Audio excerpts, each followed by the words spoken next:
तुझ्या कार्डवर कोणती संख्या आहे सांग? 31. मग आता दांडे आणि ते ठोकळे घेऊन बघ बरं, 31 संख्या तयार कर.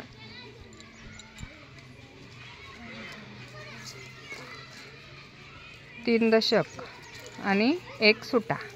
कोणती संख्या तयार झाली? 3 दशक 1 31. हा पवन, तुझ्या कार्डवर कोणती संख्या आहे? 1 दशक 2 12. 1 दशक 2 12. चला दांडे घ्या आणि ठोकळे घ्या, 12 संख्या तयार करा.